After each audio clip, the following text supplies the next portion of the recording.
All right, let's be honest. Whenever it's time for you to face God, and you have to answer and be accountable for everything that you did on earth, what are you gonna say? That I lived the way I wanted to live or the way you wanted me to live? I pray this opens up your heart. In the day of judgment, when you're facing judgment, can't run away from judgment. You gotta take the judgment. Hey, face to face with your maker. You can't pause, say, God, can you wait up? He don't care if you rich, if you caked up, or how good you look in your makeup.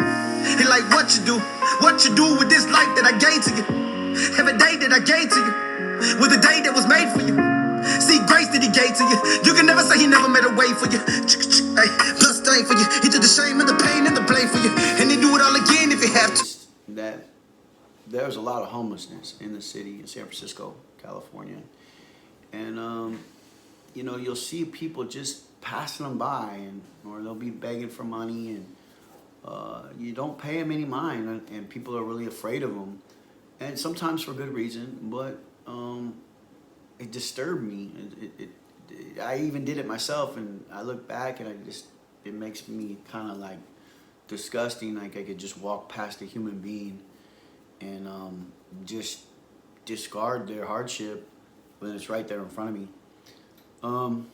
It's one of those things where it's a catch-22, you know, you want to help, but you don't want to feed their habits, or, you know, one of those things. But I need to understand what is going on here, because it's just getting worse and worse, it seems like, with the drugs, mental health issues, lack of resources, economics, whatever the case is. I think I want to go a little deeper than just those, because there's a reason for all of those. And so in my interviews, I like to maybe kind of get into their childhood and what happened to them. And I'm beginning to find that there's a pattern. Something is happening when they're younger, some type of trauma, some type of neglect, abuse, something that is not supposed to happen as a child. And our next guy here, Michael Deegan, he's a good example of that. He's one of our very first interviews, and very boisterous guy. And why don't you guys check out his story and tell me what you think. I know. Really? Yeah. Well, how old are you first? 67. 67. All right. So let's go to your first memory. First memory was my older brother George, me, and my sister Susan were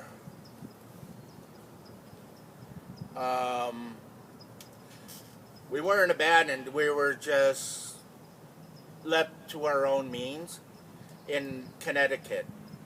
My mom, like, she bipolar, and she was a swinger back then until she died.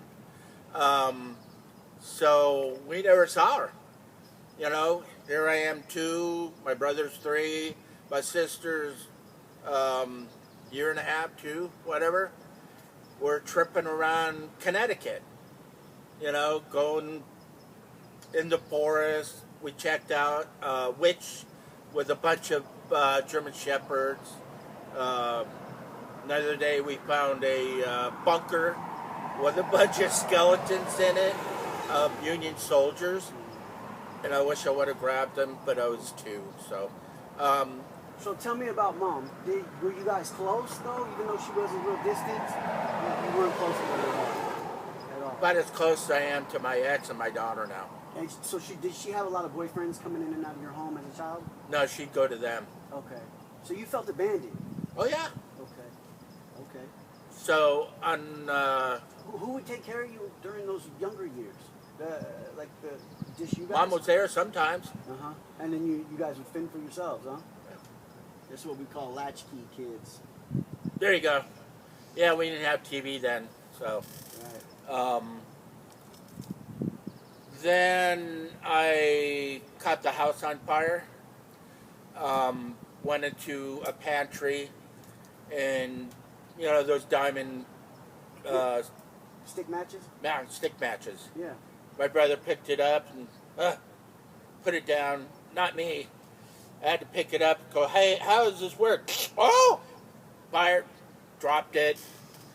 Bailed. Mm-hmm. I don't know where I went after that. But fire department showed up. Dad showed up. Mom showed up. He beat the shit out of her. He beat the shit out of me. 2 years old. I didn't know. Yeah. So, Did Dad do that regularly? Beat on you guys? he beat on my mom a lot. In front of you? Yeah. Not like she didn't deserve it. And was he a drinker? No, he's just Irish. An angry Irishman. Okay. Like my brother. Which makes me understand why he was so angry. Okay. But, Were you and your siblings close? I was close to my sister, Susan? Susan. Yeah. That's why I wish she would have told me. So a few things in that little section caught my attention. First, you know, he had the neglect from mom. She was this swinger who was all over the place. And he also had a father who was really upset and beating his mom in front of them, plus the fire incident that he had at quite a young age. He says 2. Could be older, could be younger. If it's 2, it's 2. But those are his first memories. And, you know, it just makes you wonder, you know, is one of those incidences, the beatings, the neglect, the fire that happened, is that what set him on this path to living in a trailer on the side of a shopping center at 67 years old? It just makes me wonder. He also said a thing about when he mentioned his sister, Susan, he said, I wish she would have told me. What you didn't catch was, before we started rolling, was his sister was sexually abused. And he didn't find out till years later. And that's what he meant by that comment. So there's a lot of things going on in his life that make you wonder, kind of make you think about really what happened to that person as you walk by him and don't pay him any attention, or just disregard them as some dirty bum. You know, they're a sister, a brother, a mother, a father, a person that had things happen to them. So just trying to open your eyes, man. The thing my mom did, her MO, was she got pregnant with my brother, my older brother, right? From then on, it was other guys. How did you do during those early years in school? How was your grades? Did you like school? Were you I good at never did good in school. school? So then, did you graduate high school? Yeah. Were you a popular kid? Did you like to have a lot of friends, or were you kind of on your own, or? Always been a loner. Yeah. Okay. So, when you left your mother and father, were they split up, obviously, or no? They were together your whole life? No. They split up. My mom divorced my father by name. Mm-hmm. I don't really know my own dad. He was, I guess, a sperm donor or what. I had my dog. I had 2 of them. Would you say you were pretty happy then? During that time? No. No. Why not? The mom thing? Oh. I was depressed. My mom bipolar. I grew up depressed. I'm still on antidepressants now. Mm-hmm. That's just the way it is. Mm-hmm. You know, it just. Okay. So you struggle with. Yeah, it just. I think the only time I was truly happy is when I got married, and. Well, how old were you then? 23. 23. And my daughter was Here born. we sit now, okay? And what problems are you facing now? Like, what is your biggest issues now, sitting here in Rohnert Park in your trailer? I was ready to leave this spring, but everybody's hitting the Sebastopol. got $3,000. Roner Park got another $2,000. I'm hemorrhaging money. How can I leave if everybody's got their hand in my pocket stealing money? And my analogy for Sebastopol, I told my lawyer, Justin Mulligan, Justin, it's like I'm in quicksand. They got their foot on my head, pushing me down, while they got another hand in my pocket, taking any money they can find. Give me an example. An example was Park Village. As I told you, they lied to get me over there. They said they were going to help me with my rent and utilities. It started out at $226.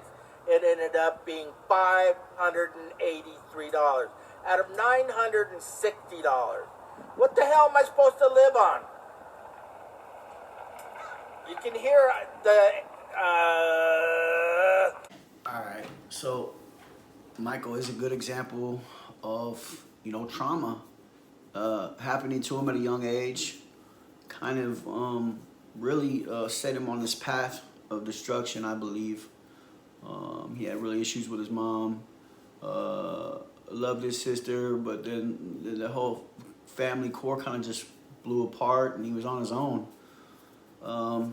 Then he's struggling with some mental health issues like depression and whatnot. But all in all, seems like a pretty good guy, and could really use your guys' help. Some of the things that he really does need is he's having issues smogging his van or the trailer that he lives in. Also, he needs a generator. He's having issues bathing regularly.